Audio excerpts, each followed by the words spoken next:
preliminary remarks before I hand over to Furkula to make an introductory statement of about 5 minutes. We'll follow on around the rest of the panel, and then we'll open open to the floor for questions. Thank you. Thank you very much. I have to agree with Tungo on the Brazilians certainly won the Soccer World Cup because they came to Malaysia. I'm German, so I will have around with my colleagues in Germany. Anyway, I would like to focus on some of the issues that Tungo raised on the back of the Commonwealth Games 1998. I have personally lived in Malaysia now for about 20 years, and most of those years I've in some way or other been involved in sport and sports development, which also, of course, includes components such as sports tourism. And the Commonwealth Games or any large international sporting event is sports tourism in its truest form. I would like to focus, however, on aspects that I think sometimes get a little bit less attention, and that is really the sports development on the back or following on major sporting events. We've had the Commonwealth Games, we had the Formula One, we had the Hockey World Cup, and so many other very prestigious events in Malaysia. But what, as Tunko also addressed this issue, is after the Commonwealth Games and after billions of ringgit of infrastructure development, we have seen underutilization of exactly those facilities that were built for the purpose of sport. And I'm a little bit disappointed in 20 years in Malaysia that what I've seen happening in the last 10 years more than anything else, and it could have been a reason of media, more global TV audiences, of satellite television that we have seen here in Malaysia and elsewhere, is that the Malaysian audience has become spectator. Not so much participants, but spectators. And in my opinion, the hosting of any large international sporting event has to have an impetus, has to give some sort of become a driving force in the development of sports here in Malaysia and any country that hosts such events. Unfortunately, in Malaysia, this is not happening yet. In spite of having, as I said, this large infrastructure development, we have not seen really the grassroots sports development in many disciplines, not just those glorified, such as Formula One, and so we've got our own Formula One driver with sort of varying successes. He participated in the 2002 season.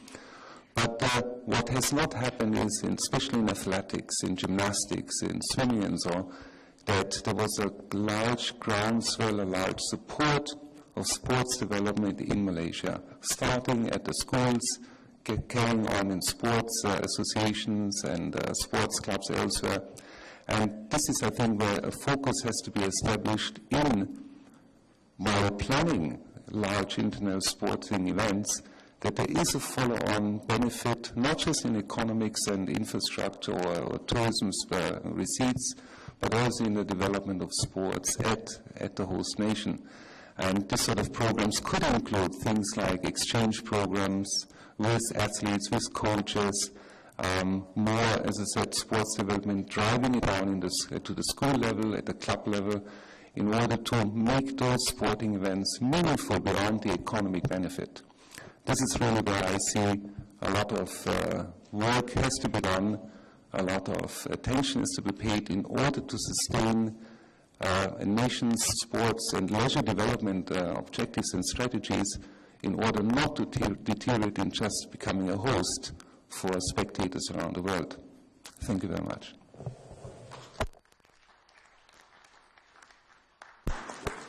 Thank you. And if Leonard de Vries would like to follow that with some comments.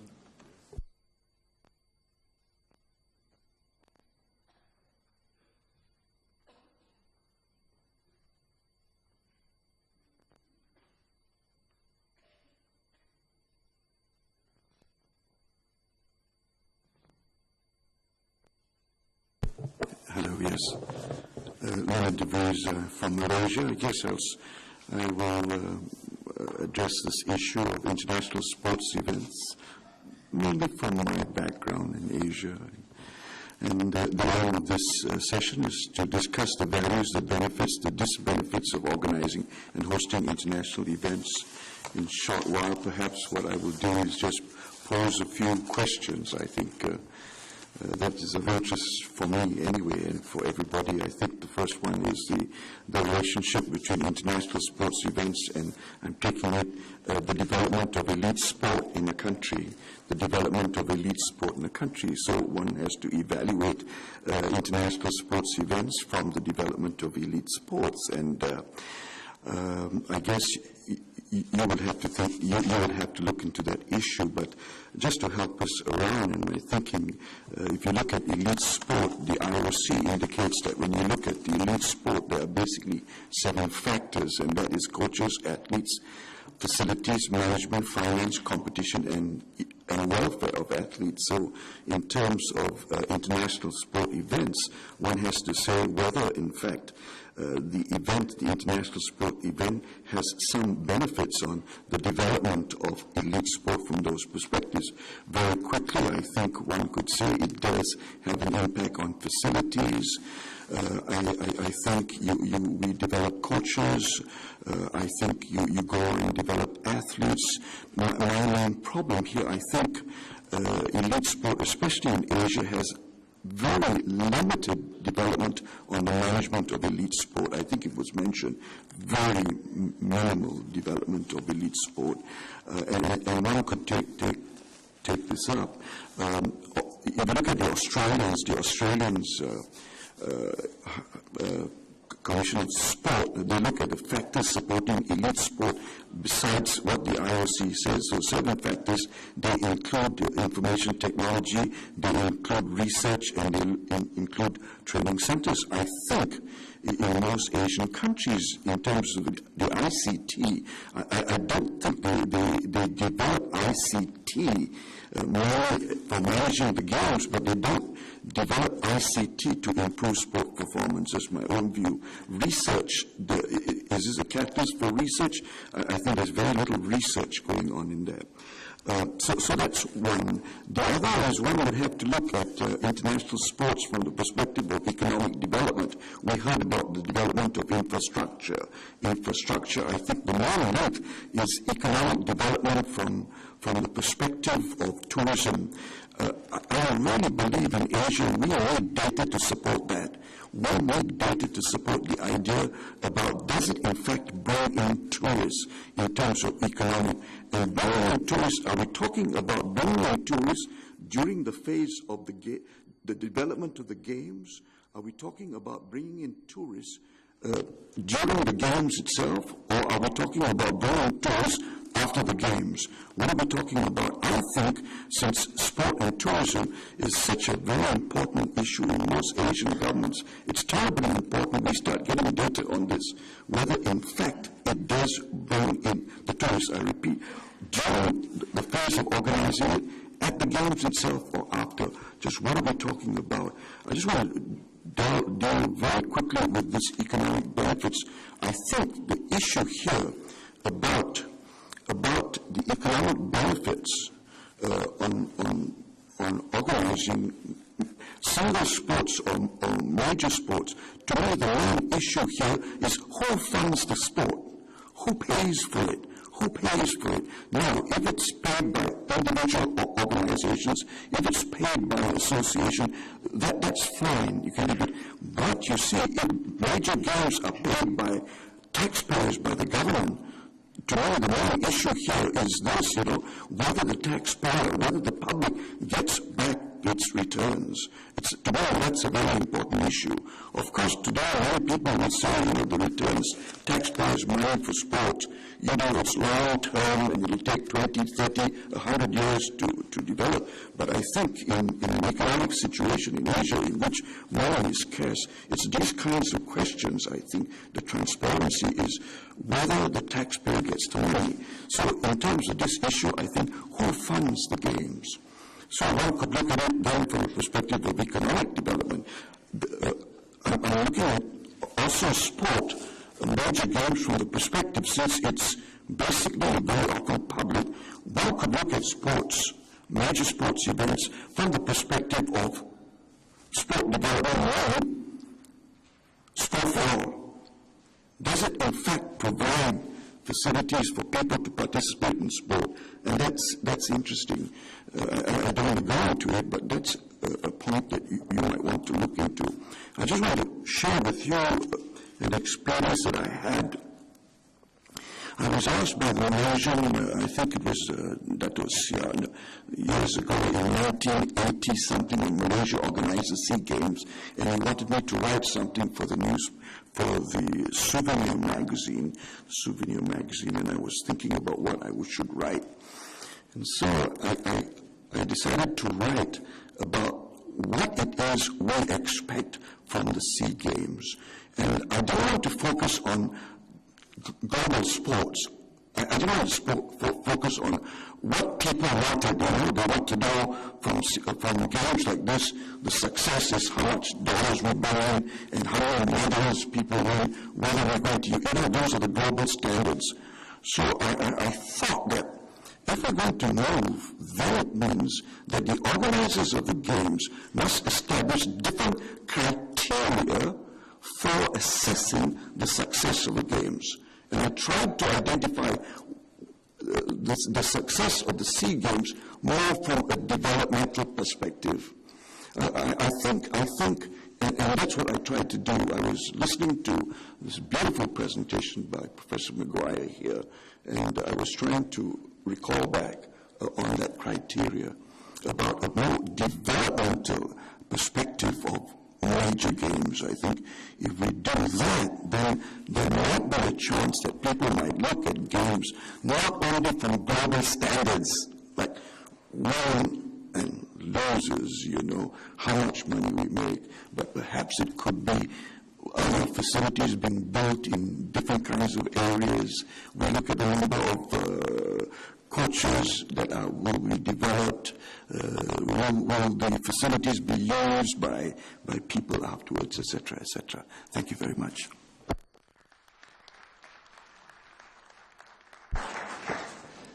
Thank you. Well, our last speaker and our first two panel members have obviously got a special interest in the impact for Malaysia, particularly of the Commonwealth Games, and we've got a rich theme to strike there with questions. Joe Maguire is going to speak now, although he's obviously had the opportunity to introduce some of the more generic questions in his presentation. But I'll ask Joe if there are any particular points that he wants to pick up in relation to the discussion.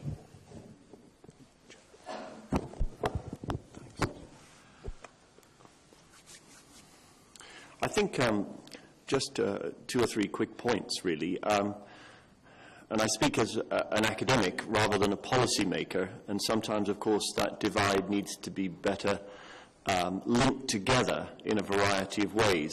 What I would suggest, though, is that we need to conduct, when we're examining the whole issue of staging and presentation of international sport events, a social audit, if you will, whereby clearly the economics of the hosting of an event needs to be carefully considered, both in terms of costs and benefits.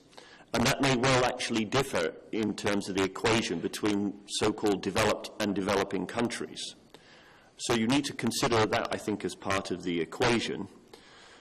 In addition to which, of course, in examining the economics of it, you have to differentiate between that which is, as my colleague just mentioned, that in terms of the global standards, but also the impact on the locality and the people from the communities which are affected by such sport event developments. And that varies from whether it's actually Toronto bidding for the Olympic Games and the cost-benefit analysis of that city, or whether in fact it's an emerging nation. Secondly, there's the political dimension to it. Nations seek to host such international events because of the international prestige which is attached to it. And clearly there's an international pecking order in that regard. I'm not foolish enough to overlook the fact that there is a realpolitik involved in these things, and that nations want their 15 minutes of fame. And again, that equation varies as to whether it's a developed nation seeking to reinforce its status, or whether it's a declining nation wishing to reinvent its traditions, or whether it's an emerging nation wishing to actually assert itself on a global stage. So there's a political dimension to that. I think thirdly, though, is in terms of the social audit one needs to conduct, is the cultural impact. And there, I think, echoing again my colleague's comments, is looking at the extent to which, by so hosting international sport events, whether in an unintended manner, actually one narrows what is available to the populace as a whole, in terms of whether one is focusing and channeling people down a specific body cultural tradition rather than actually embracing diversity. Now, that has been to some extent addressed when specific other body traditions were incorporated into the games, the first time in 1964, for example, with judo, though itself it underwent a process of westernization as a result. It may well be, of course, in the hosting of international events of this kind, one would need to examine then the content as well as the organization. And my final point in these brief comments would be the task I give my own students at the end of a course which I teach on global sport is actually to give them the task of a blank sheet of paper and to start again in re-envisaging what, in fact, major events of this kind would look like. And they find it the most difficult challenge because what we have to do is try to rethink beyond what we presently know and understand. We have to rethink and go beyond the present existing frameworks. So when you ask them for what does such events stand for, how should such events be organized, the timing and pacing of those events, its size and structure, they actually, more often than not, can't think beyond the existing models, which is a 4-yearly event with giganticism as part of its bedrock, rather than actually thinking perhaps locally while acting globally. Thank you.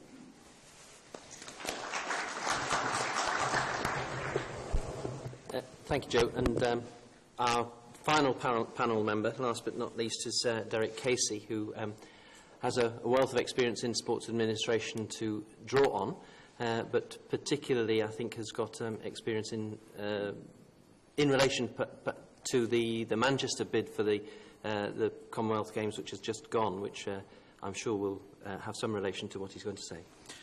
Thank you, Ian. Well, I speak really as a former policymaker and I suppose investor of public money in major events. I think the key message I would like to get across is that major events must be seen not in isolation, but part of an overall strategy. Now, there are several aspects to strategy. It could be to improve volunteerism. It could be to enhance the local public's perception and pride in their city. But I think at the national scale, I think there are 3 elements to this strategy. First of all, some countries, I think, stage major events so that they can improve their international and national recognition, and sometimes reposition themselves on the world stage. And some examples of that might be Korea, 1988 Olympics, when Korea really repositioned itself in world perception, and particularly at the start of the emerging tiger economy. I think of South Africa, who staged the World Rugby Union Cup and then bid for the World Soccer Cup, really trying to reposition the perception of South Africa in the post-apartheid era. I think there are some of the perhaps Middle Eastern countries, places like Dubai, Qatar, the United Arab Emirates, who are staging major events such as classic tennis tournaments and classic golf tournaments, such as those high-spending, quality events, really to attract more in terms of sports tourism. And I see the same thing happening in places like the Seychelles and Mauritius and other tourist centres around the world. And at national level, if you look at Melbourne staging 2006 Commonwealth Games, a tremendous tradition of hosting major events, in fact, has a major events unit, so to attract events to the city, perhaps nationally, because they believe in those, but perhaps also to try and keep out of the shadow of Sydney in terms of the national perception of that particular city. So I think international recognition and repositioning of countries and cities is one part of the strategy. The second reason I think cities, countries host major events is about urban regeneration, where very often the Games provide the excuse or the catalyst for rebuilding parts of the city, or as Jean Hanna said, to develop the infrastructure of the city. And I think examples of that would certainly be Barcelona in 1992, the Olympics there, and for those of you been there recently, the whole development of the coastal strip along the Mediterranean, the harbour area, is very impressive, with the Olympics providing the excuse for that development. Most recently, as Jean has said, in Manchester, a major change to the east end of the city through the staging of the Commonwealth Games. And something like 25 to 30,000 more jobs on a long-term basis arising out of staging the Games in the city and that part of Manchester. In Sydney in 2000, obviously the decision to stage the Games not on Darling Harbour in the centre of the city, but at Holmbush, helped the redevelopment of a fairly derelict area of part of the city. And I suppose all the other ones going back in Munich and Montreal, the development of more Olympic parks for the Olympics refocused the perception of the city and moved the focus of the city away from the city centre into perhaps some of the former suburban areas of those two cities. So urban regeneration is an important element. And the third element of the decision to stage major games, as Kurt has said, is the whole question of sports development. With the major events, the Commonwealth Games, the Olympic Games, provide the target for sports organisations to try to improve the standard of performance and the reputation of the country in terms of high-level sport. And it's really interesting to see that in Korea, for example, from a very poor position on the medals table prior to the Olympics in 1988, Korea suddenly shot up the medal table to a very creditable position. And it's not necessarily always maintained after 1988, but nonetheless one element of a sports development objective. And second, in Spain in 1992, Spain did extraordinarily well in the Olympic table because of the long-term investment prior to the Games to improve the standard of performance. And I suppose France also, in terms of soccer and rugby, because of the staging of various world events such as the World Soccer Cup. So ideally for me, Chairman, the staging of a major event brings together three key elements in strategic terms. International recognition, secondly, urban regeneration, and thirdly, sports development. And I suppose where all three have come closest in Olympic terms probably would have been Barcelona in 1992, and perhaps Australia in 2000, although in sports development terms, they were already extremely good, and therefore perhaps that was a lesser element. Where this strategy has not been in place, it's quite interesting to look at cities such as Mexico City, Los Angeles, Moscow, perhaps some of the old sites of the Olympics. It's almost in those countries and those cities as if the circus came to town and then left with no development and no change to those cities once the Olympics have been held. But the ideal model has also got to have a fourth element, I think. And that is where those three improvements are also joined by a longer-term strategy about facility provision. It's quite interesting that in my hometown of Edinburgh in Scotland, where we held the Commonwealth Games in 1970, in those days the stadium for the Commonwealth Games cost £1 million in 1970. It now costs £700,000, three-quarters of that sum each year, just to keep the stadium open and running. So those long-term revenue implications are extremely important. And I do feel that many cities around the world do not pay enough attention to the facility strategy for the events. And we've heard from the Prince being open about some of the difficulties of some of the facilities in Malaysia.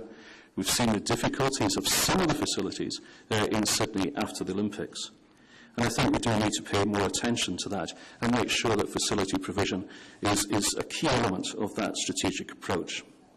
This is starting, And it's been encouraging to see in Olympic terms that Barcelona, instead of building a new stadium, refurbished an existing stadium, that Atlanta Stadium is now an effective and well-used baseball stadium, that in Sydney, the Sydney Stadium, Australia, is now for Australian rules football, that in Manchester, the stadium there is going to be, on a long-term basis, the cost picked up by a football club, and in Melbourne in 2006, the Commonwealth Games will make use of Melbourne Cricket Ground.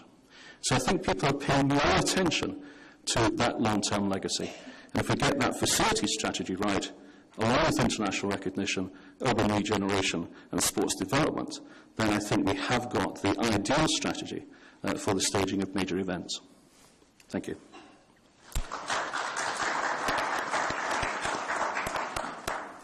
Thank you, Derek. I'd like now, on the back of hopefully those provocative comments, to ask for questions or observations from the floor.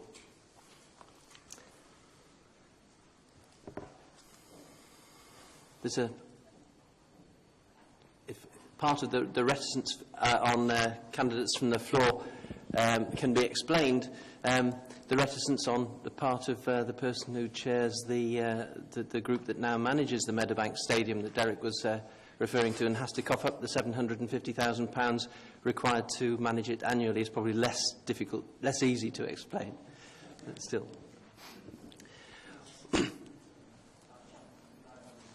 Yeah.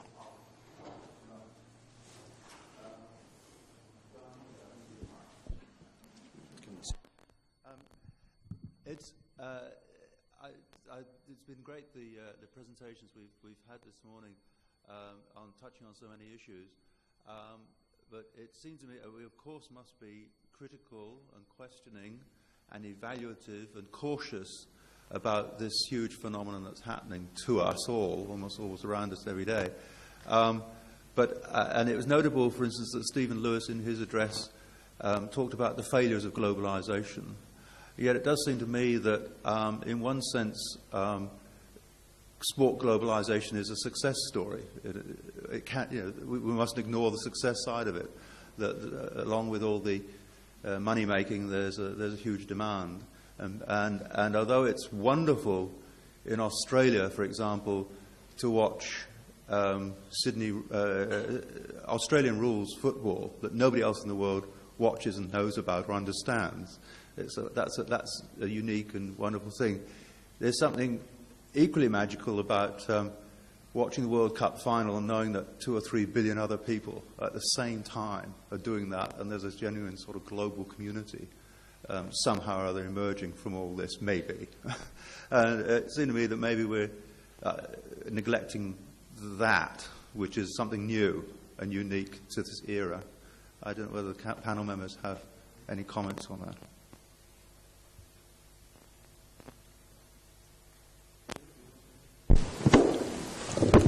An immediate response.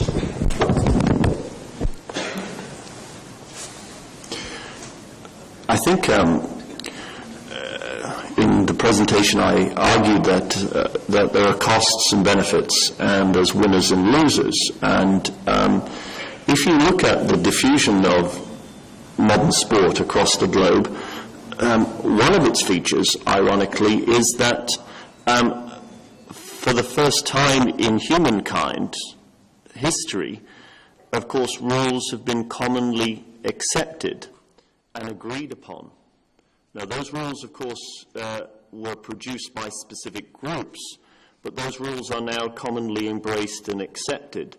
And so at that level, of course, Tony, you're quite right to remind us of that may well be symptomatic of the fact that rules can be shared by different cultures and traditions and embraced in such ways.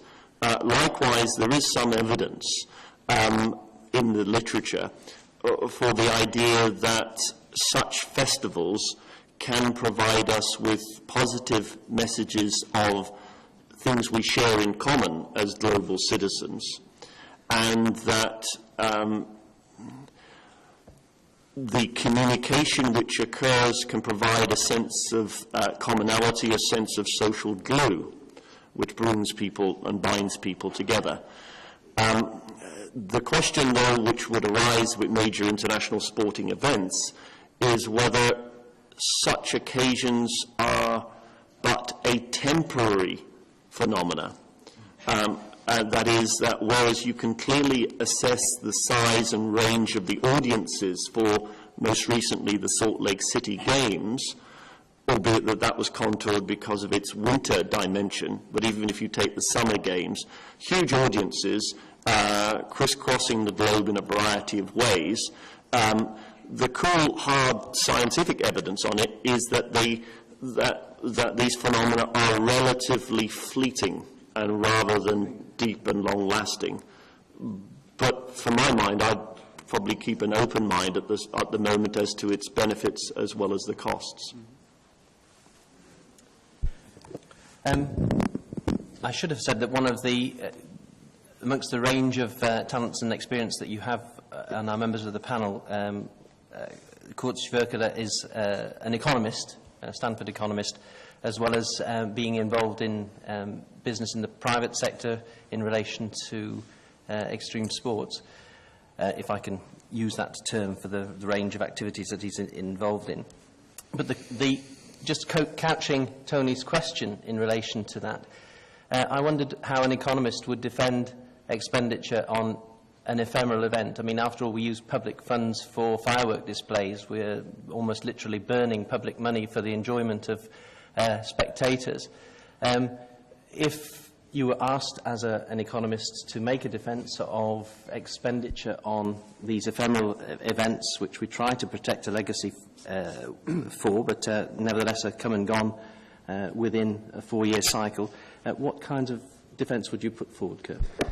Well, we've heard quite extensively about infrastructure improvements, urban rejuvenation, but these are just the more immediate and more visible effects from transport systems. I'm from Munich myself. I grew up during the time where Munich started to get ready for the 1972 Olympic Games. And as a child, I could see all of a sudden, of course, my parents were not very happy with having extra tax dollars levied on their income, but it certainly generated a great deal of, first of all, economic activity, to the pure construction of facilities. Of course, the multiplier effect to the economy has been ringgit for one event, which essentially one weekend. Of course, the question then is, again, is this the circus came to town and left, what next? If it starts to become, and the Manchester, the Birmingham example again, where it costs about £700,000 just to maintain this facility, from an economical point of view, it doesn't make much sense, because your life cycle costing for this stadium in about 1.5 years is actually exceeding the initial construction or the development cost. And there's certainly a big debate, be it on a policy level or from the economical point of view, does this make sense? And I would say I would still make a case for the investment over and above all the immediate contribution margins, contributions that are made to the society or the economy, but it's also the societal development, right? And it's hard to put a number to that sometimes.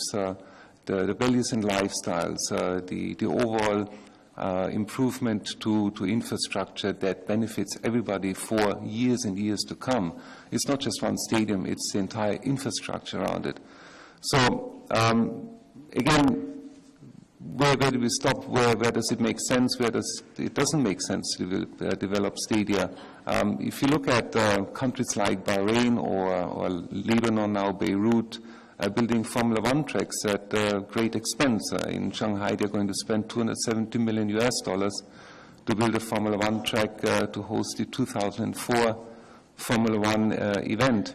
It certainly has to do in Chinese terms and economic terms, as well as recognition international. We are a progressive, innovative city and country. Yes, those sort of investments certainly make a great deal of sense. Coming back again to Malaysia, I think we have the recognition of all our events, But of course the continuing economic cost to maintain our facilities, this is where I think we need to start to take stock, do a social audit, do an audit of what we have in facilities, and see how those facilities can continue to generate revenues on an ongoing basis. So that's really where we should be looking at making an assessment where the tax dollars are at the end of the day are going. Thanks. If you want to make an intervention from the floor, please wave a hand. In the interim, I'm going to ask our panel. Most of us are involved in advocacy for events. I think some of the questions, at least raised in our first session this morning by Joe Maguire, relate to challenging perhaps whether indeed even such events should be bid for. The political benefits of staging events and games and so on are often regularly raised as strong arguments. National morale, perhaps political advantage to the government in power in terms of sharing in the enthusiasm and the euphoria that comes from staging games. But what about some of the disbenefits? Are there examples of perhaps either political disbenefits, managerial disbenefits, and so on? Are there occasions, I'm asking the panel, are there criteria that one would apply which say that there are occasions on which one wouldn't actually bid to stage games at all? Okay. I'd just like to answer this in two ways. One is, sometimes it's to do with the timing. There are, the Commonwealth Games 1998 could have been a total disaster for us. Whereas we started bidding in 1990 and we got the games awarded us in 1992 and we didn't stage the games until 1998. And in that intervening period, we had the Asian financial crisis in 1997. And as I said, we had this Anwar Ibrahim problem. I think most of you know that that's the problem where the Deputy Prime Minister and the Prime Minister had a problem, and then there's court cases, and our former Deputy Prime Minister now is in jail.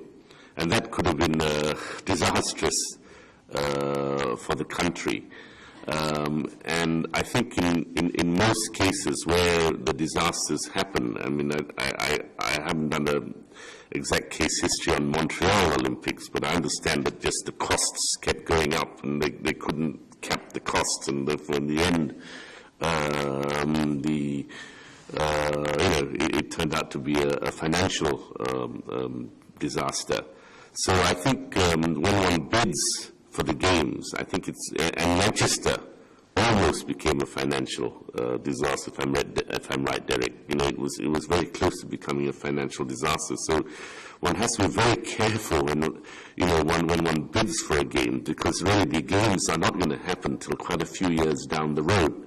And you have to be a bit of a clairvoyant to identify a political crisis at the time, or a major, regional financial crisis at the time.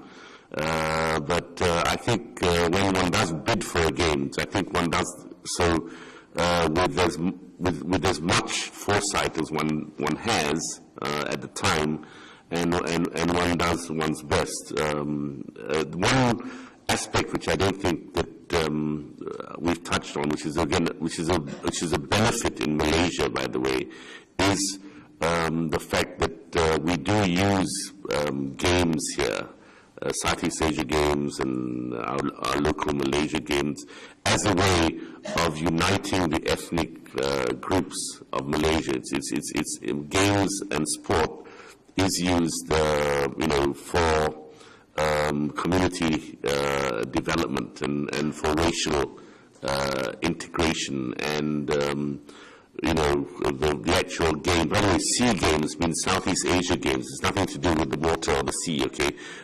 In case some of you who didn't know what SEA Games meant.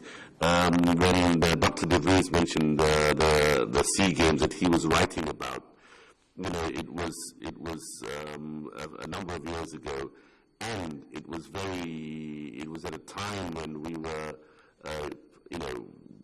we were still getting some sort of ethnic problems, etc. And it was very good to see 100% sort of Chinese, ethnic Chinese, Malaysian basketball team going on to support, 100% Malay ethnic sepak takraw team.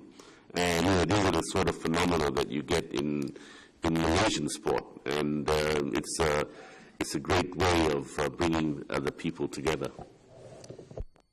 Thank you. Derek. Well, also, just to follow that on with two examples, again, apologies from the United Kingdom, but just following on from what Rohan said about Manchester. Manchester, in a sense, put in the bid for the Commonwealth Games, as he said, uncontested. And I think it was only towards really about a year out from the Games that Manchester really began to appreciate that it's a relatively small city with a relatively small population and therefore a relatively small income from that population. And they began to make the case that really this is a national bid and therefore the national government should pay for the event. And in the last 12 months, the government, through various means, had to provide an extra £120 million to make sure that the Games were successful. So I think that there are issues here about cities bidding for events outside a national context. The second point I want to make, and perhaps use the example, that at the moment there is a consideration of whether London should bid for the Olympic Games, perhaps in 2012 or 2016. And I was thinking about, if you put London against the criteria which I mentioned at the beginning, how would it fare in that assessment? Well, the first one was all about the repositioning of a country or a repositioning of a city. And I'd say that it is unlikely that London would need to reposition itself in world perception. The second issue is about infrastructure in a city. And one of the issues about the Olympic Games, there has been a trend towards having almost a campus-style approach to the Olympics, where the village and the facilities are on one site. And I suppose Sydney was a classic example of that. Now, if they followed that in London, you would know that all the problems of London, all the money that needs to be spent on London, on infrastructure and transport, would in a sense be focused on one site in London. And I'm not sure that would be to the benefit of London generally. And if there wasn't a campus approach in London, and they spread the facilities in the village around the city, it just emphasises the transport problems in London of getting around. And so it leads me to the third criteria, which is the question of sports development. Would it give a target to the United Kingdom to improve its position in world rankings in sport? Well, the answer probably would be yes, 8-10 years out. But then we have to ask, would it be better that that money was spent directly on sports development rather than on facilities and infrastructure in a city such as London? And I think more cities, more countries, really in a sense have to do that assessment to make sure they have a real rationale for the bidding for and the staging of major events.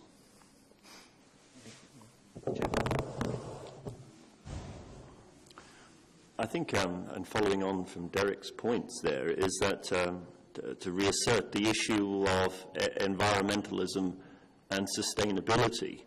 And those two, of course, have to be part of the equation in making an assessment about the relative impact which such events have. The contrast one could make, perhaps, is between Norway's holding of the Winter Games at Lillehammer as opposed to the French holding of the Games at Albertville. And the stark contrast between the two in terms of environmentalism and sustainability shows both the potential worth of such ventures and also the negative consequences. In addition to which, and I think Derek's alluding to this, is the question which would have to arise, not only in the terms I've expressed it, but even in the conventional terms it's understood, as to whether the money would be better spent elsewhere, achieving the same economic goals of development in urban regeneration.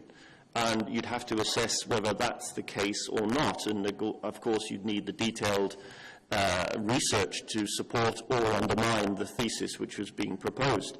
The final point one would want to make is that, again, it's echoing one's questions which came up about the positive and negative dimensions. On the one hand, international sport occasions such as the Sydney Olympic Games and the opening and closing ceremonies give us powerful opportunities to provide images of how the country who's hosting the Games sees their own history, issues perhaps of reconciliation between the different groups who make up the Australian population, and also how it projects itself on a global stage. It's there, as I said earlier, 15 minutes of fame. There are, within global sport, positive messages to be gained. An individual breaks off from a transatlantic or ocean-going race to rescue another competitor, or the emancipation processes which work when you see a fellow Briton such as Ellen MacArthur sail single-handedly around the globe. Those are the positive messages.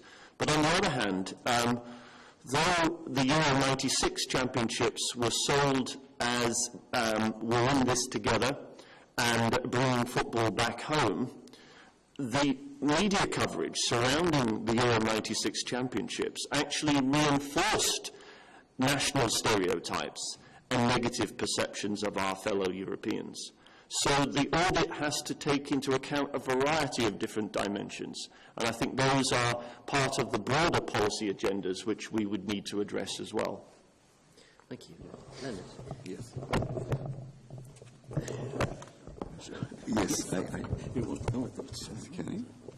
Yes, I just want to take the issue of the disbenefits. I guess it's not really disbenefits, but I think it's important for all of us, and that's what Professor Maguire indicated, to be aware of the impact that the achievement sport is having on us, the dominant factor, and this comes through international sports events. And I'm speaking from my work in Asia, and it's my perception that because of our interests in organizing international sports events, it is in Asia today the dominant factor in sport. I think it sets the priority for most Asian governments. When you set your priority on international sports events, and when you set your priorities on high performance sport, achievement sport, then you tend to neglect the cultural, the body culture kinds of activities, the indigenous kinds of activities, the activities for sports for all. I think in Asia, that is the factor that's taking place in Asia. And I think it bothers many of us. And whether we can do anything about it, I think the first thing is we've got to be aware of it, and I'm not sure whether we can do anything about it. That's my first point I want to make. The other is that it has a very great influence on the media, you know. The media is only interested, it seems to me, on this achievement sport, on international sport events, on athletes and teams. And they don't seem to give enough coverage or are more interested in the other aspects of sport performance, the body culture, the indigenous kinds of activities, the sports for leisure, sports for all, and sports for health and well-being of the people. I think, and there are other more influences that it's having. I think that's something for all of us to be aware of. Thank you. Well, our time as a panel is almost up, and I think before I ask Tony Beale to make one or two announcements from the floor in terms of housekeeping, perhaps I'll try and summarise the the positions that have been reviewed. I think what we've had from each of our various speakers, both in terms of the two plenaries this morning and in terms of the subsequent discussion and sort of position statements almost that people have made, is almost a shopping list in terms of what is required for the effective development of event strategies at a national and at a city level. And clearly, much of the discussion has been about sustainable development, and sustainability tends to be regarded in terms of either environmental, the physical environment, or in terms of cultural development. But I think economically sustainable development is also important. Socially sustainable development, as Joe Maguire has just given us a couple of examples of how we might use things productively to promote positive social outcomes, but also perhaps managerial sustainability, looking at ways of managing revenue streams to ensure that populations aren't saddled with future debts. Perhaps the one side that we haven't looked at is the responsibility of the organisations that to whom we bid, the IOCs, the Commonwealth Games, the European Championships and so on, which either by their expressed expectations or their implicit expectations place a burden on bidding cities and bidding countries to provide things which are perhaps less aimed towards the needs of the local population than towards the needs of running the event, which may come and go in a relatively short space of time. So I'll close with that brief summary, and I'll thank not only our two plenary speakers but our three other panel members for their intervention and their involvement in the discussion this morning.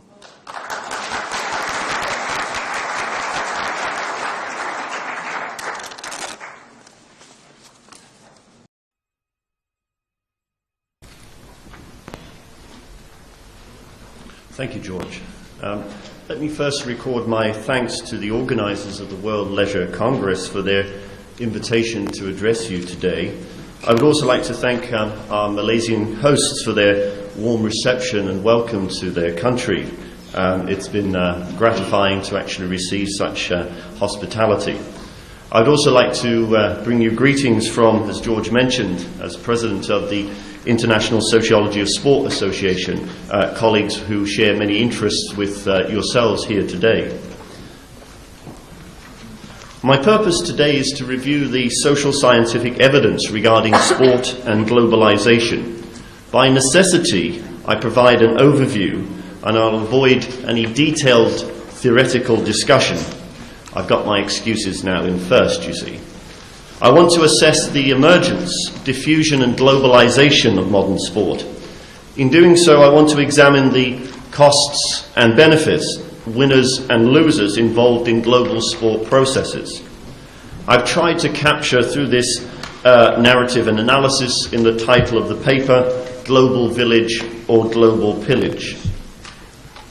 The work I've been doing over the past decade or so, involved particularly in the work Global Sport, but in a forthcoming book, Power in Global Sport, convinces me that we need to examine the local-global nexus, how it's interconnected, interdependent. In so doing, and in painting things as they really are, I want to argue for a vision that is in keeping with the goals of the World Leisure Congress and which respects diversity, promotes sustainability, and advocates equity between peoples and nations. Let me first then lay the foundations of my argument, looking at the conceptual and empirical building blocks, and in so doing, ask you to think about the policy implications of what I will say today. First then, the concept of globalization. Despite some advocates, political or otherwise, the social scientific evidence would suggest that globalization is a much longer, deeper process than we would recognize. That in fact, if you review the literature in relation to the development of sport in particular, one can identify perhaps a 5-phase ongoing process. More of that later. In addition to which, one might capture the flows which actually characterize globalization in terms of a figuration, a network of interdependencies, of people migrating, of capital, finance, of technology, which of course assists my presentation and my ability to be here, of mediated images, in which the media sport complex is one part, and of ideas expressed through the Olympic ideologies and other sources. These structured processes, if you will, both enable and constrain us. They liberate us, but they also constrain us. We have to recognize then that the history of global processes, particularly with reference to sport, involves a power geometry, a set of power relationships between established and outsider groups. And that established and outsider groups involves not simply that between nations and peoples, but also between social classes, gender groups, ethnic identities.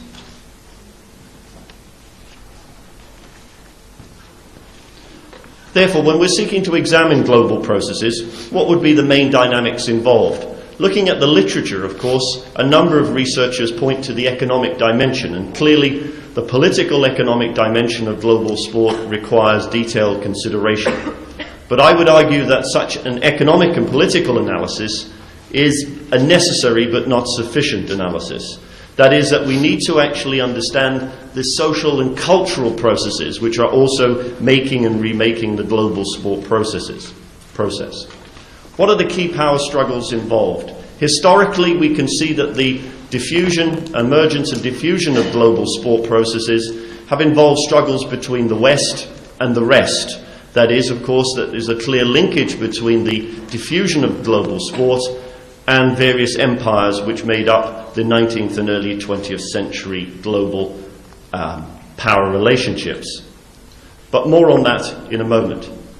One should not try to reduce, however, global processes to solely the machinations, the intentions of power elites. There is also a series of unintended outcomes and dimensions to global processes, some of which we are in the throes of now, in terms of seeing how our actions lead to unintended consequences of a variety of means.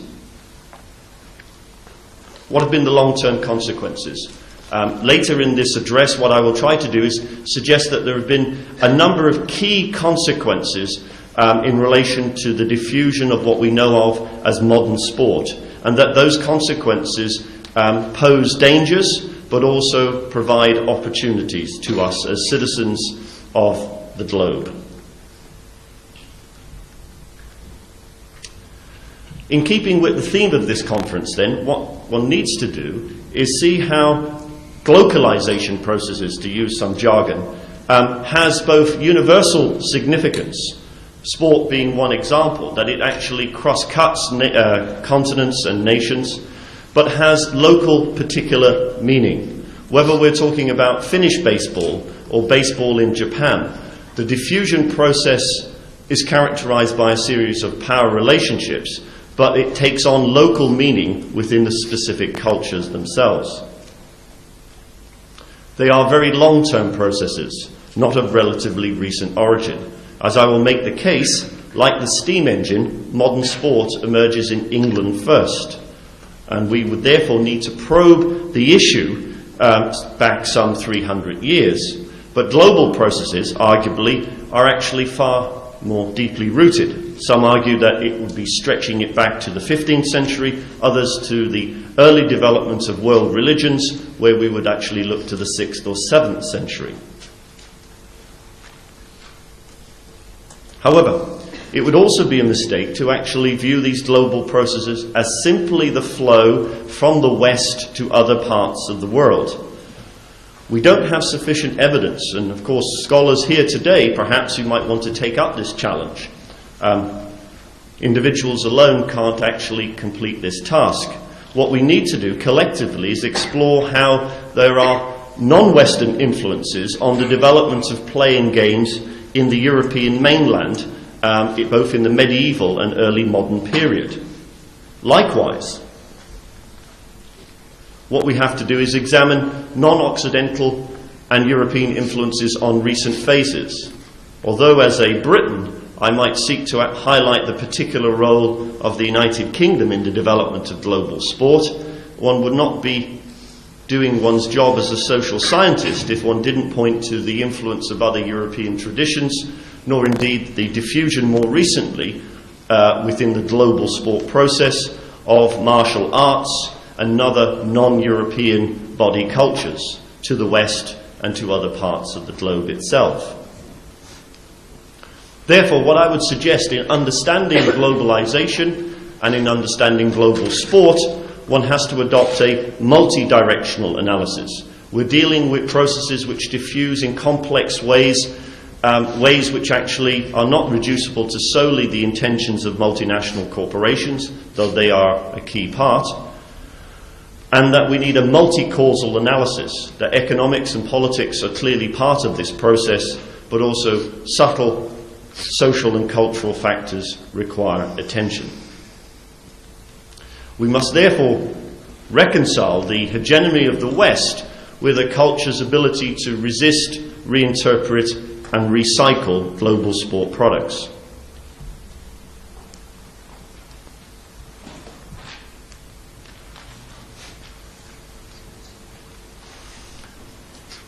Looking at the history of sport then, we can see, to use a German phrase, that there is no sporting Gemeinschaft, no isolated sporting community waiting to be discovered.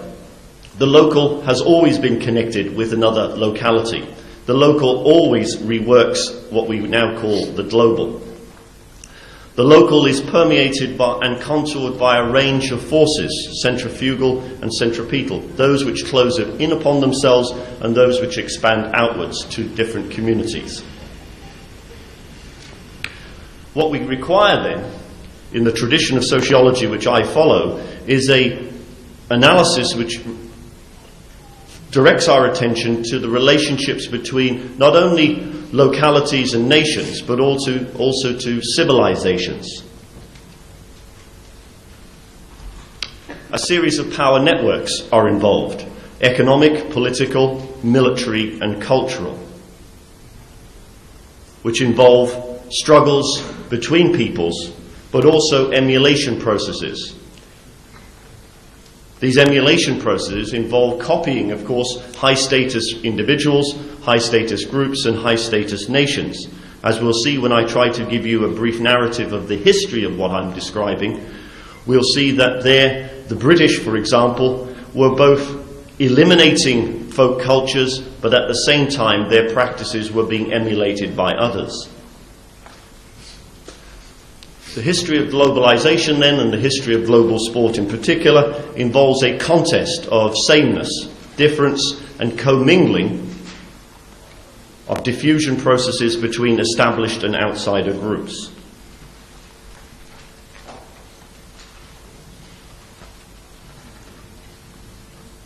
What I'm arguing for then is that we have to understand global sport as a very long-term process involving 5 phases, and that these 5 phases can be identified beginning with what I would describe as the emergent phase. So let me try to give you some narrative to the bare bones concepts and foundations I've been describing so far. Around the 1720s, historians debate this constantly, but that what we begin to see is the emergence of modern sport as we know it, in the various clubs which emerges in the context of England first.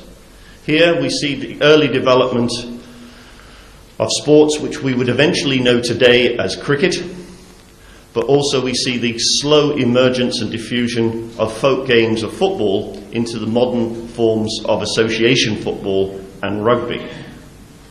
The 1720s to 1830s within the British Isles also sees the decline and destruction of a range of folk games, no longer acceptable either morally or legally.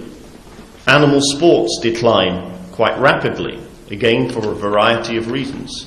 So what we see in this early development is both the destruction and narrowing of body cultures and folk games and play, but also then the establishment of what we know increasingly and term modern sport. The second phase one could describe is within the British Isles, but gradually diffusing to other parts of the empire, a consolidation of what we would regard as modern sport, achievement sport.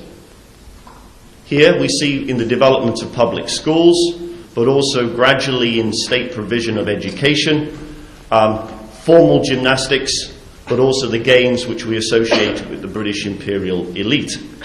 Track and field, yachting, cricket, rugby, football take on its modern forms, not only in terms of the actual manner of the game itself and the rules which are codified, but also in terms of the associations which begin to regulate such conduct.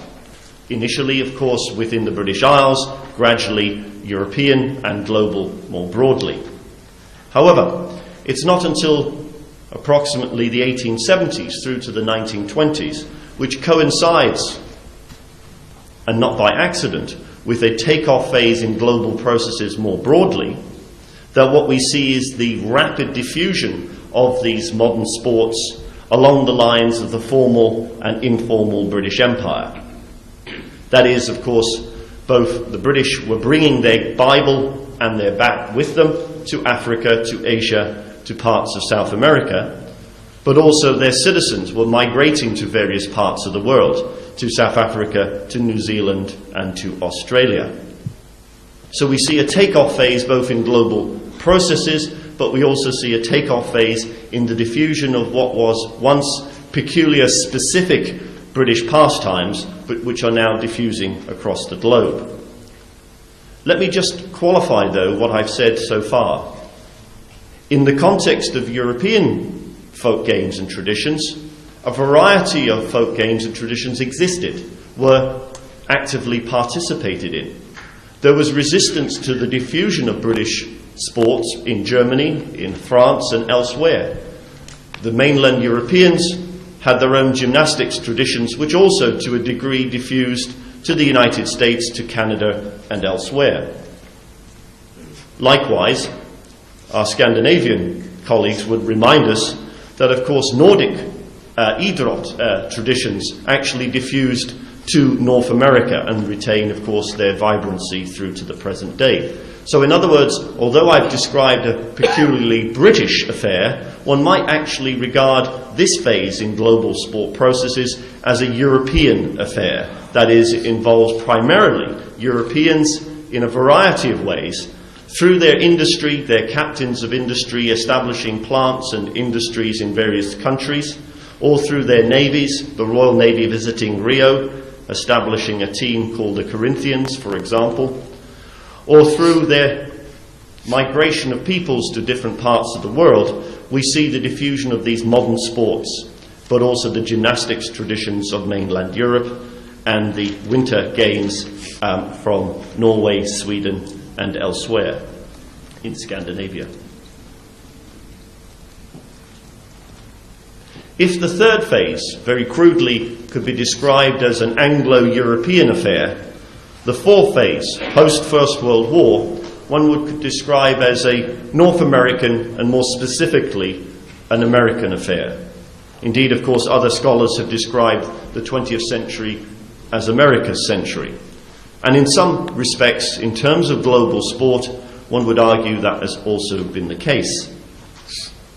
Not only, of course, did specific modern sports begin to take on an American form in the late 19th century, early 20th century, such as, of course, American football, diffusing from the United Kingdom and developed at Harvard and Yale into its modern form from rugby, but also sports such as basketball and volleyball take on their modern form and invention in the context of the US.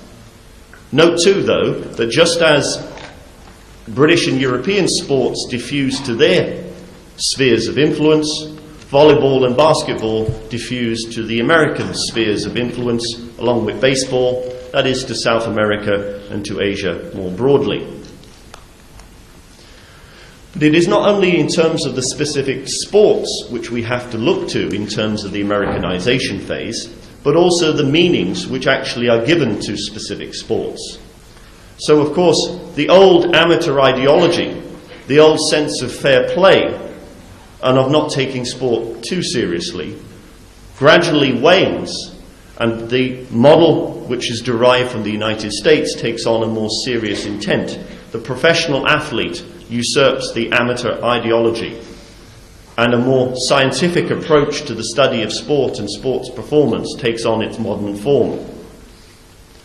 So it's not only the content of sport, but the meaning given to sporting practice which actually undergoes an Americanization phase.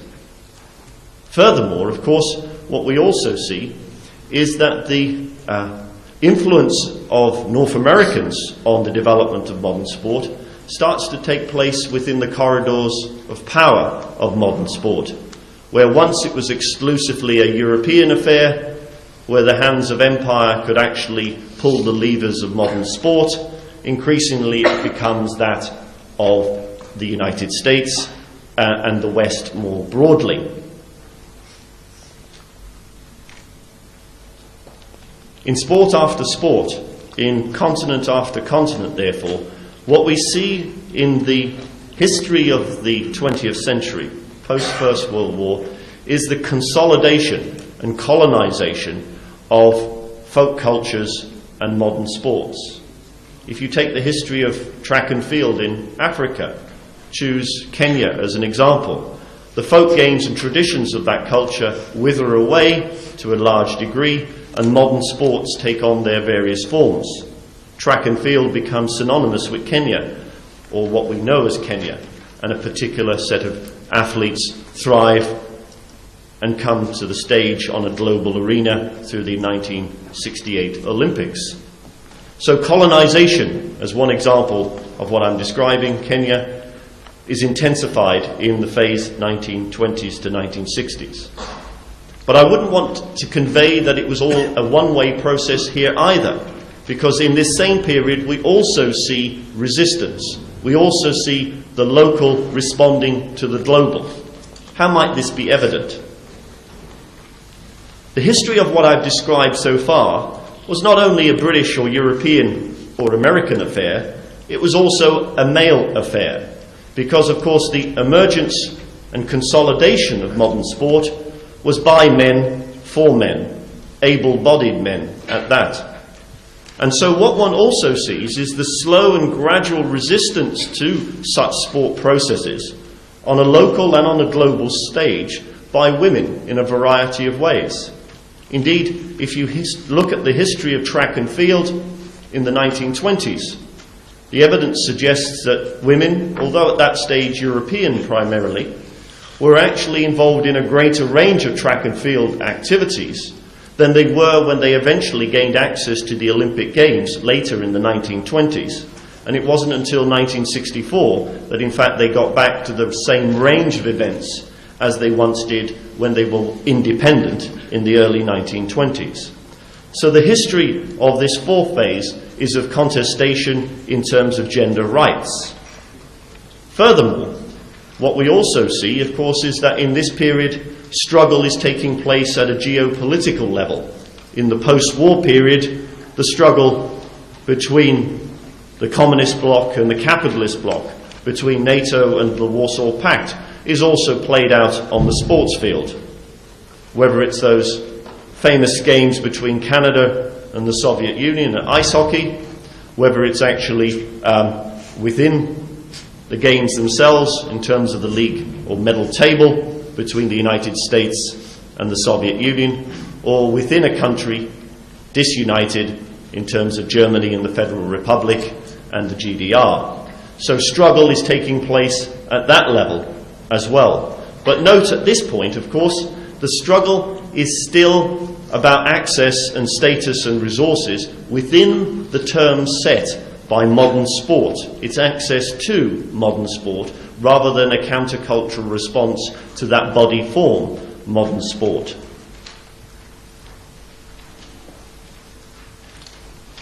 If we identify then the more recent phase of modern sport, what we see is an intensification in terms of struggle. And yet there's a paradoxical feature to this. The consolidation of modern sport has taken place at the same time as this intensification of struggle. The media sport complex has provided us with beguiling images of famous athletes such as Michael Jordan, or famous occasions such as the golf tournament in Augusta at Easter. Those of us with sufficient memories will note that in 1964, the first live broadcast of the Olympics back to the United Kingdom from Japan, the first time, of course, an Asian country had hosted the Games, the Summer Games. It looked like the very few medals which the British won on that occasion was being competed in snow. The technology was poor and in black and white. Now, of course, we accept that the media sport complex will provide us with images which are crisp, clear and in colour. And in that same period, from 64 to the present day, we've also seen the development of mediated sports on a global level. In particular, of course, they tend to be American sports, primarily basketball, ice hockey, and the ubiquitous, perhaps, American football. So, on the one hand, the evidence suggests a consolidation of this modern sport and mediated in specific ways and marketed to us as a form of consumption. It is not simply the sport which is diffusing, therefore, and it's not simply an ideology, whether that's of the professional or the amateur, but it's a diffusion of a consumption of the products which go along with the sport itself. The running shoe, the appropriate top, the uniform, etc., and the various merchandising goods. But paradoxically, in contrast to that consolidation at the media sport level, what I would suggest we also can identify is several countercultural responses. What would they be?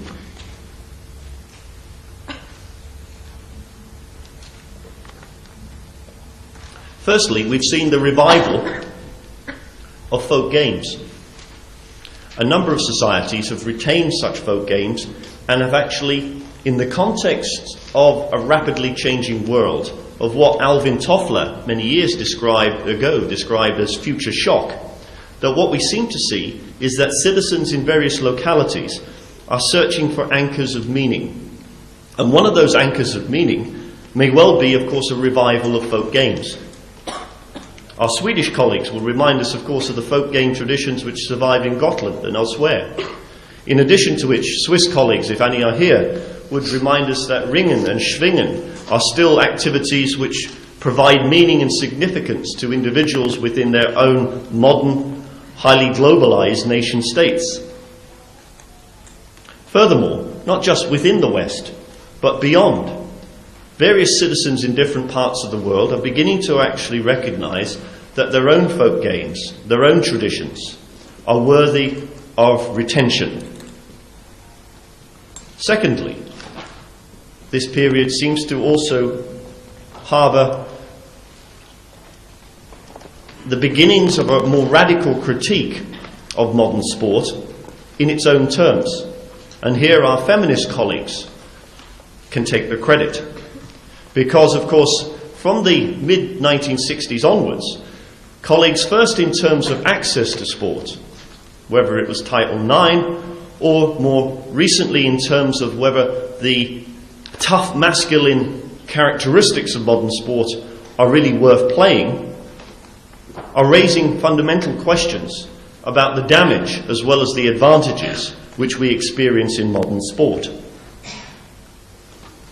We're also, of course, thirdly, beginning to see not simply a diffusion from the West to the rest, but as I noted earlier, a diffusion of body cultural traditions from different parts of the world to the West itself and then on to other areas. The martial arts tradition of this part of the world in various ways have actually been taken on board by particular groups and individuals who no longer see modern sport as the exclusive way in which to express themselves in a body form. So martial arts are providing us with alternatives.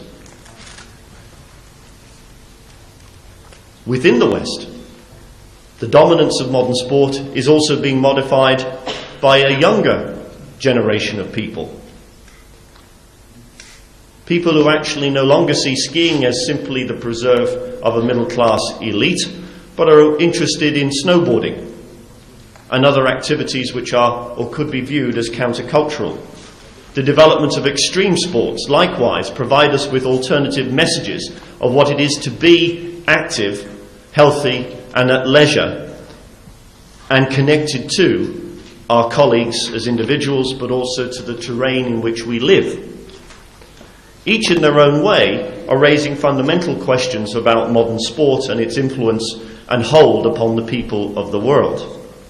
And finally, of course, one might regard the development of activities such as the Gay Games as yet one more struggle in the characteristic of modern sport and the terrain and meaning which actually gives it significance.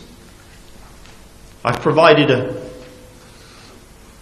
rather broad brush, but what I've tried to convey to you in this 5-phase model then is of emergence and consolidation of specific types of body, culture and traditions which we know as modern achievement sport, that it has always been contested and that it's always been mediated at a local level, and that more recently the hold of modern sport, while being fueled by a media sport complex, by transnational corporations who perhaps want to transform citizens not into active participants but into inactive consumers, is also being contested at other levels by women, by people who want to search for alternative meanings to those provided to us by the media sport complex.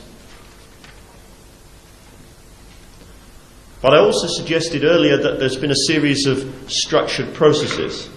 How then are we to weigh up the costs and benefits, the winners and losers in what I've described so far? I think we can clearly say from the evidence presented that achievement sport is the dominant body cultural tradition on the planet as we know it today. That folk games have become residual. Although retained, they're at the margins. But that new body cultural forms, whether it's martial arts, extreme sports, are at perhaps an emergent phase. The future, of course, is yet to unfold, but we as citizens can actually take an active part in making such a history in the future. Just as the past was made by people like ourselves, we too can actually contribute to that process of development. In such organizations like the World Leisure Congress, or elsewhere, we can actually inform practice through policy informed by certain principles. Overall then, what I think we can see is a diminishing contrast between body cultural traditions. There is evidence, therefore, of homogeneity, just as there is evidence of homogeneity in art, music, food, so too in sport. But there is also evidence for heterogeneity in global processes, of increasing varieties, both in terms of artistic expression, but also food, music, and sport. In food, we see, of course, the ubiquitous golden arches, the McDonaldization of food across the globe. But even in a small market town such as Loughborough, we also see evidence of diversity in terms of ethnic groups providing us with a different diet. And I would suggest that Loughborough is not unique in that regard. But also in music. The history of music shows us the complexity of global processes. Our American friends amongst us know, of course, that jazz has been a lovely musical gift they've given to others across the world, but that the history of jazz is connected to the history of African people within that continent as well. The connections of modern musical forms in all its varieties has a political economy in terms of the ownership and control of the CDs which we play and listen, but also we would know from the interconnections at a cultural level, that creolization is also at work in our musical forms. Sport may be less malleable. It actually may have a greater rigidity in some respects. But body cultures are like music and food. New varieties, as well as diminishing contrasts, then I think are the story I would like to convey. In summary, if I can begin to move in that direction, I think we've seen the decline of Western and non-Occidental folk body cultures. I wish I could say it otherwise, but I think that is the case. We've also seen the emergence and diffusion of a gendered ideology, content and control of global sport. Whereas a young American may be able to take her soccer top off after scoring a wonderful goal and wave it round her head, the levers of global sport still remain, by and large, in the hands of men. The third structured process, which I think we can identify, is that modern sport has been consolidated not just through the activities of associations or of multinational corporations, but also of the state itself in various forms. From PT to drill, from physical education to its more recent manifestations of sports science. And the scientization of physical education itself has its own implications.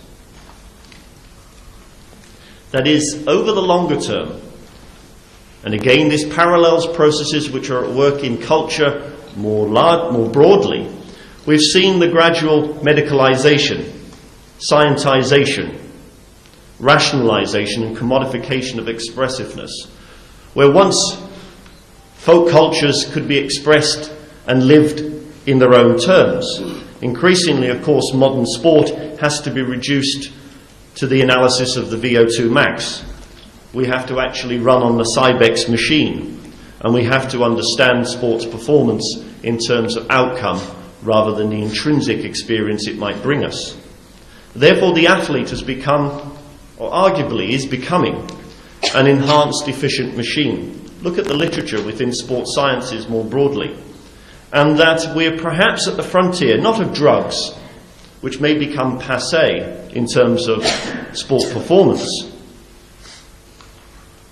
but of genetic modification and, looking forward in this century, to a cyborg coexistence, not beyond the realms, perhaps, of science fiction as we know it. And finally, I think we can also see, and this has implications in relation to what we've been describing in terms of the World Leisure Congress, we have to look at the winners and losers in terms of environmental concerns. That the athlete, the spectator and viewer over time has become a consumer of scarce resources and destroyers of the environment. Whether it's at a local level, a university level, a national level, or a global level, whenever we construct stadia, whenever we develop facilities, as part of the remit, and indeed it was for Sydney, but perhaps better so for Lillehammer, we've got to insert within the development process a green ethos. The emergence of a global sport power elite, however, is a more difficult one to tackle. Whether it be at the nation-state level, national governing bodies, TNCs, transnational corporations, or the transnational capitalist class, we need more detailed empirical research which tries to identify that web of interests. And in so identifying, as I will point to in my conclusion, we need to democratize, we need to make such decisions more transparent, and we need to make our masters more accountable. And finally, in terms of the modern global sport process, I would suggest that, and I wish it was otherwise, that we've seen the reinforcement and enhancement of global inequalities within the West and between the West and non-Occidental societies. I'm not simply suggesting that this is in terms of the winners on the field of play, but off the field of play. Therefore, I think what we've seen is habitat degradation, as our colleagues in the green environmental movement point to. Depletion and extinction of the environment, places and spaces is going on at a rapid rate. Sport plays its own part in that process, but we perhaps need to make the footprint which we make on the earth a little less heavy. But there's also been what one might call habitus degradation, that are deeply internalized notions of what it is to be an embodied self, an embodied being, has become narrowed. The options have become less available to us. That modern sport becomes the form of body expressiveness. Though, as I suggested, there are hopeful signs that people are retaining different folk traditions and that new extreme sports or martial arts might provide alternatives to us. So let me reach towards the conclusion, if I may.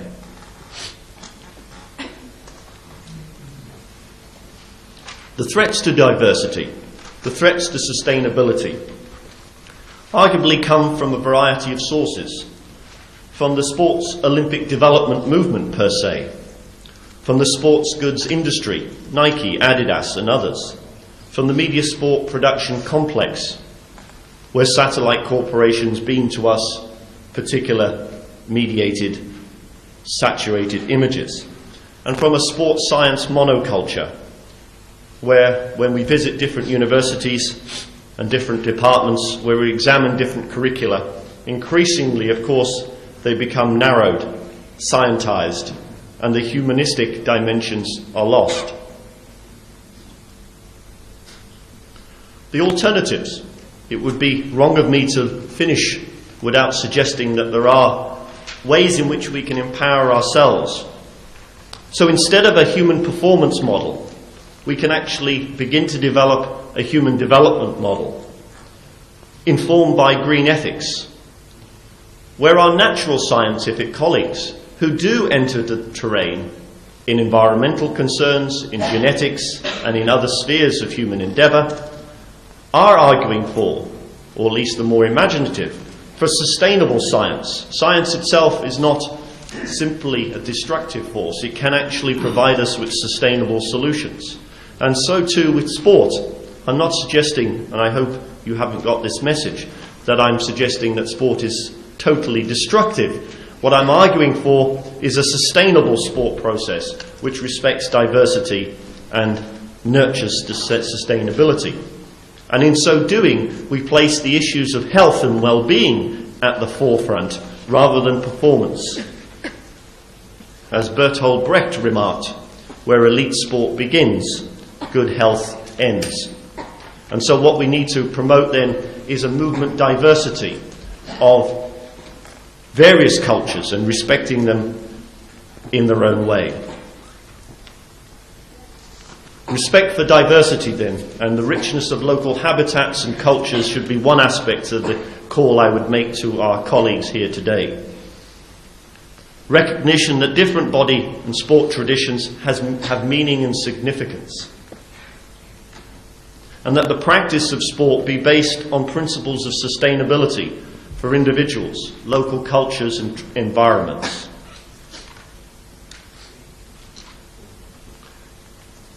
And here I depart from some observations made about globalization elsewhere, that in fact globalization is not the threat per se, it's how we manage globalization which is the threat. We need to empower ourselves. We need to actually seek solutions both at the local level, but some problems are so widespread that we require a global governance. We must involve both the more powerful nations of the world, but also those who actually bring to the table whatever resources they have. And in so doing, as I mentioned earlier, the power elite have to be held accountable, decisions made transparent and positions more democratically based. Is that too much to argue for? So better sport worlds for individuals, communities and environments at the local level, following on from the ethos of this conference, that sport worlds need to balance the local with global interdependence. We are interdependent as a people, and that awareness has grown more greatly recently, of course. And that, perhaps, should be the new global order. Thank you very much.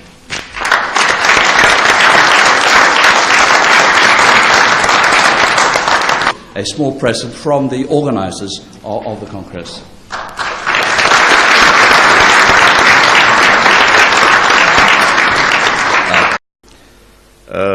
We just had Professor Joe Maguire from Loughborough University, which, by the way, I knew very well because I went to university just down the road from Loughborough at Nottingham.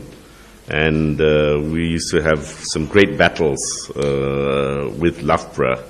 In those days, of course, Loughborough was more than just Loughborough University. They had two of them. One was Loughborough Colleges and the other one was Loughborough University.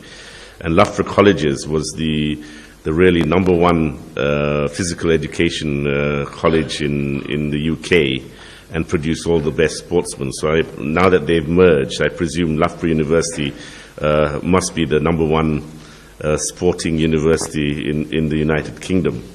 And so much so, Joe Maguire was telling me that the English Cricket Board have decided to establish their academy, cricket academy in Loughborough. So I think we've had a very, very interesting morning with Joe Maguire. I'm afraid we now go local, having been global and international. We come to Malaysia and the Commonwealth Games experience in Malaysia in 1998. We also have a difference. My presentation is very old-fashioned. I'm going to read it from a piece of paper. I don't have the magnificent overheads and slides that Joe had, so please bear with me. It'll be about 20 minutes. And then I'm very happy to answer questions as part of the panel, if anyone would like to ask any questions. I'd like to thank the organizers of the 7th World Leisure Congress for inviting me to address you on the Commonwealth Games in 1998, its implications for Malaysia, and the effect it had internationally. For those of you not familiar with the Commonwealth and the Commonwealth Games, let me briefly try and explain what I'm talking about. The Commonwealth of Nations is an informal body which had its roots in the former British Empire. In fact, the Commonwealth Games began as the Empire Games in 1930. Today's Commonwealth is an association of 54 independent nations whose main links with the British Empire and Britain are the fact that the British Queen is still regarded as the head of the Commonwealth and English is its common language. At a political and government level, the main forum is the biennial Commonwealth Heads of Government meeting, or CHOGM as they call it. The objective of this meeting is for the leaders of those nations to get to know each other better and to discuss matters of common interest. Although there is a Commonwealth Secretariat with a Secretary General, there are no hard and fast rules of membership, and any country can apply to become a member. The two newest members of the Commonwealth are Mozambique and the Cameroons, both joining just before the 1998 Games. Apart from CHOGM, the most important and high-profile activity of the Commonwealth is the celebration of the Commonwealth Games, which occurs every 4 years. In fact, just 2.5 months ago, the 17th Games were held in Manchester, England, as part of the British monarch's Golden Jubilee celebrations, with 72 participating countries and almost 6,000 athletes and officials. The first Games, held in Hamilton, Canada, attracted 11 countries and 400 athletes. The Commonwealth Games are owned by the Commonwealth Games Federation, which comprises membership from 72 countries and territories. It should be noted that a number of non-independent territories are members, such so that Scotland, Northern Ireland, Jersey, Guernsey, the Falkland Islands, St. Helena send athletes to the Games and compete under their respective banners. The Games are dedicated, as no other sporting event, to the principles of democracy amongst nations. So sovereign nations, such as Malaysia and Canada, stand equal to the likes of Vanuatu and the Isle of Man. The vision of the Commonwealth Games is to promote a unique, friendly, world-class games and to develop sport for the benefit of the people, the nations, and the territories of the Commonwealth, and thereby strengthen the Commonwealth. The uniqueness of the Games is in its friendly atmosphere, and they are often called the Friendly Games. And I think some of you may have noticed one of Joe Maguire's slides was about the Friendly Games. The 16th Commonwealth Games was held in Kuala Lumpur in 1998, and it was conceived actually 8 years earlier when the Olympic Council of Malaysia decided to make a bid for Games. The main reason for bidding was to raise the profile of sport in this country and to show the sporting world that we were capable of organizing a major multi-sport event. The bid had far-reaching implications for sport in the Commonwealth, as Malaysia, as host nation, would have been the first independent country which did not have the Queen of England as its head of state, and it was also would have been the first country in Asia to host the Games. Kuala Lumpur finally won the right to host the 1998 Games, in Barcelona, in fact, in 1982, beating Adelaide from Australia as the other bidder. It was the first time in the history of the Commonwealth Games Federation that so much had been spent on bids for the Games. Malaysia's bid cost us approximately 5 million ringgit, which in the history of Malaysian sport is the largest amount spent on such an exercise. It is interesting to note that the bids by Manchester for the 2002 Games and by Melbourne, Australia for the 2006 Games were uncontested. Ladies and gentlemen, at this stage, I'd like to play a short video which will show you just how grand and how much fun the 1998 Games were for all concerned, and also how much of a Malaysian and therefore a local atmosphere there was. Can we have the video, please?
probably saw a glimpse of my parents there, because they were the king and queen at the time during the Games. Ladies and gentlemen, the 16th Commonwealth Games in Kuala Lumpur proved to be a watershed in the history of the Commonwealth Games. Apart from being the first Games held in Asia, it was the biggest Games up till then in terms of number of athletes participating and number of sports played. It was the first time that team sports were introduced, and a record number of 70 countries participated in the 16-sport program. The government spent hundreds of millions of ringgit on building new facilities and upgrading existing ones, even though the evaluation committee, which is appointed by the Commonwealth Games Federation, felt that we could run the Games with the existing facilities at the time. It is significant that the 70,000 capacity Shah Alam Stadium was not even utilized during the Commonwealth 98 Games. Many sports have benefited from the Games with the construction of beautiful state-of-the-art facilities. These include, of course, athletics, swimming, squash, shooting, hockey, netball, and lawn bowls, whilst the existing velodrome and 8 cricket pitches were upgraded. Did we need to build such new facilities? And what has become of these stadia? The construction of the National Sports Complex at Bukit Jalil, the Kiara Stadium and Lawn Bowl Centre, and the LISRAM shooting range in Langkawi certainly enhanced the Games. It made the Commonwealth Games look and feel more like an Olympic Games, as you saw in the video, and was one of the main reasons why the 98 Games became so memorable, and in the eyes of the sporting world, put Malaysia finally on the map of countries that have the capability of hosting major sports events. Some of the magnificent stadia have been well utilized since 1998, whilst others have been somewhat underutilized. And there are many reasons for this underutilization, main ones being its geographical location. For instance, Langkawi is an island well to the north of here. It's a resort island, and really not necessarily that conducive to having a lot of shooting events. And the owners of the stadia, which are mainly the government, have been charging some high rental for some of their stadia, so some stadia are not as well utilized as they could have been. The Games itself attracted 5,065 athletes and officials, 14,585 volunteers on duty, and a record of 15 client broadcasters, with Australia being the biggest. The 15th of September 1998 was rated as the highest sports audience in Australian TV history. And that was when Australia, it was mainly for the swimming, when they were expecting their swimming team to beat the world record, which they actually did. Whilst New Zealand and South Africa had extremely high ratings too. Hockey and cricket were beamed to 50 countries, either live or in highlights format. The host broadcaster, the Radio Television Malaysia, which is a government-owned station, took the opportunity to upgrade their equipment and train their people. They now have some of the best outside broadcast equipment in the region and some of the best trained camera and backup crews. Unfortunately, again, they have not capitalized on this fact and have not even utilized the new International Broadcasting Center, which was built at a cost of 60 million, to the best advantage. Financially, the Games were a relative success. I think you all know that the 1997 Asian financial crisis, again, it occurred just about a year before the Games, caused many potential sponsors to either disappear or downgrade their sponsorship. Despite this, the revenue raised from the Games was up till then the highest in the history of the Commonwealth Games. The TV rights fee were also a record for both the Commonwealth Games and for a Malaysian sporting event. As a celebration of sport, the 1998 Games was an unqualified success. Malaysia won a record of 36 medals, with 10 gold, 14 silver and 12 bronze, coming an unprecedented fourth on the medal table. The participants, the visitors, and the people of Malaysia had a great time. The spirit and feeling of the Malaysian nation was on cloud 9.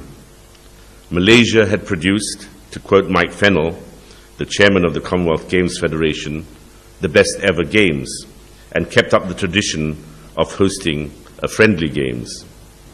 The games were now on a new footing. They had become a major international sporting event. No more were the Commonwealth Games a multi-sport event consisting of 10 individual sports. They were now up to 16 sports, with 5 of them team sports. They were now high profile and important to the host city, which was very apparent in Manchester earlier this year, and which you will certainly see in Melbourne in 2006. So did we meet our goals? What did the Games do for Malaysia? Was it something worthwhile and strategically important for the continuing development of the country? Or was it a waste of time, money and effort? There is no doubt that the 1998 Commonwealth Games in Kuala Lumpur put Malaysia on the world sporting map. During this year alone, 2002, for instance, we have had numerous international sporting events, including the World Cup of Hockey, that is for those of you from North America, field hockey, the Southeast Asia Fencing Championships, the Tour de Langkawi cycle race, the Malaysian Open Golf, the International Rugby Board Rugby Sevens, the Asian Squash Championships, the Asian Basketball Confederation Championships, the Asian Junior Davis Cup Tennis, the Malaysian Formula One Grand Prix, the Malaysia Cricket Challenge, and recently, last week, the Espirito Santo World Amateur Team Golf Championships for women, and starting this week, the Eisenhower Trophy for men's amateur golf. We've also had major sports meetings and conferences such as this. We've had this, including this week, we'll have the World Squash Federation's annual general meeting, which starts on Thursday. And recently, in May, we had the General Assembly of the Association of National Olympic Committees, or we call it ANOC, in conjunction with the meeting of the Executive Board of the International Olympic Committee, the IOC. For this particular event, the Presidents and Secretaries General of 198 out of the 199 NOCs of the world visited KL and spent almost a week in fruitful deliberation. I suppose some of you will want to know who that country that didn't turn up. It was actually Peru, and not because they didn't want to, but their delegate had a personal problem on his way to the airport and missed the plane, or had to remain in Peru, and unfortunately they didn't have time to send another delegate. Even the newest country in the world, East Timor, sent an observer to that meeting. The General Assembly attracted all sorts of people. We had organizing committees from Athens, Turin Winter Games, Manchester Commonwealth Games, Busan Asian Games, and Beijing. And the new IOC president, Jacques Rogge, was so impressed by the efficient organization of the event, the wonderful hotel and conference facilities, and the impressive structure of our city. And he said, and I quote, "Although I promised you in Salt Lake City that I would not follow my predecessor, President Samaranch, in saying that any event was the best ever, I have to say now that this General Assembly of ANOC is certainly the best ever." We have also had visits by major football teams. Manchester United, the Brazilians were here on the way to Korea and Japan for the recent FIFA World Cup, and of course all Malaysians, because Malaysia never qualified for the World Cup finals, will always say that it was because of their visit here in Malaysia that Brazil won the World Cup. So, you know, we sometimes bask in this reflected glory. But what the Commonwealth Games has done for Malaysia is actually to give us a greater sense of confidence in our ability to organize major events, leading to that now famous slogan, which maybe some of you know or may not know, called Malaysia Boleh, which is translated as Malaysia can or Malaysia can do. The Games took away the depression of the Asian financial crisis, and there was certainly a feel-good atmosphere in the country, which helped us get through the Anwar Ibrahim political crisis, which actually started while the Games was on. Malaysia has since made a bid, unfortunately unsuccessfully, for the 2006 Asian Games, and in all probability will bid again for the 2010 Games.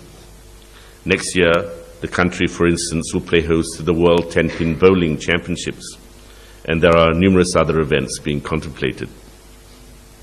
Malaysian tourism has also benefited from the hosting of the 1998 Commonwealth Games. The Malaysia Truly Asia slogan is now well known throughout the world, and the fact that this World Leisure Congress being held here today and this week is partly a result of this newfound confidence.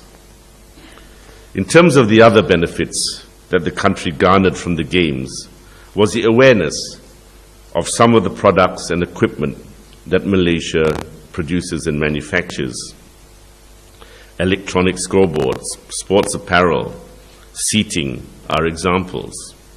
Since 1998, Malaysian manufacturers have supplied, for instance, the main electronic scoreboard for the Rawalpindi Cricket Stadium in Pakistan, sports apparel for many, many of those countries that participated in the Olympic Games in Sydney 2000 and the recent Asian Games in Busan. Even the temporary seating in Sydney 2000 and at Manchester this year was supplied by Malaysian companies. Malaysia's infrastructure was also enhanced for the Games. The Kuala Lumpur International Airport was accelerated and was opened only a few months before the Games. And the construction of new roads and light rail transport systems were also accelerated in order to be completed in time for the Games. The sports facilities that Malaysia now has are world class, and there is no doubt that the city is capable of hosting even the Olympic Games one day. It is a fact that KL has more international class hotels, and they're building some more. I don't know who's going to fill them, but they are building some more. More international class hotels than Athens, as you know, the host for the 2004 Olympics. So where do we go from here? Malaysia will obviously continue to organize major events, whether of a sporting nature or otherwise. The reason is that we have the ability and the facilities to do so. We are capable of delivering a quality event at a low cost and are therefore extremely globally competitive in this regard. We have good weather that is more or less the same period for 12 months of the year, which means that virtually any time is a good time for organizing an event. Visitors feel safe, and believe me, are safe when they visit this country, and the people are warm and friendly. The government, above all, is wholly in support of the tourist industry and encourages organizations such as mine, the Olympic Council of Malaysia, to go out and bid for major international events and provide us with funds for doing that. And the experience of hosting the 1998 Commonwealth Games has certainly changed the mindset of the Malaysian people, as it did for the people of Manchester recently. Today, Malaysia is a more confident nation in terms of its international relations and its place in the world. It feels it can stand shoulder to shoulder with the best in the world. The 1998 Commonwealth Games in KL was certainly a major contributor to this. After 1998, Malaysians never really looked back. Thank you very much, ladies and gentlemen. Organisers of